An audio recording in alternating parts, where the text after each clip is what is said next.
भारतीय मानक ब्यूरो द्वारा मानकीकरण में अनेक प्रयास और नवाचार किए जा रहे हैं। इसी के तहत सोने के बाद अब चांदी के आभूषणों की हॉलमार्किंग को लेकर कदम उठाया गया है।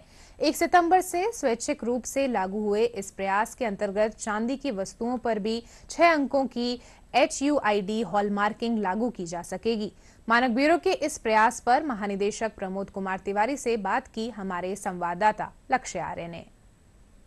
हमारे साथ बीएस के डीजी प्रमोद कुमार तिवारी मौजूद हैं। सर, जिस प्रकार से गोल्ड की हॉलमार्किंग के बाद में अब सिल्वर हॉलमार्किंग पे एक महत्वपूर्ण कदम उठाया गया है, क्या कहना चाहेंगे, कितना महत्वपूर्ण है? सिल्वर हॉलमार्किंग पहले भी होती थी और अभी भी वो वॉलंटरी ही है। जो एक परिवर्तन इस 1 सितंबर से आया है वो ये कि जिस तरह से पहले गोल्ड में एक HUID हुआ करता था, अल्फा न्यूमेरिक कोड हुआ करता था, जिसको आप BIS केयर ऐप में टाइप करके उसकी सत्यता की, कैरेटेज की जांच कर लेते थे। अब उसी तरह सिल्वर की ज्वेलरी में भी HUID कोड ही लगेगा।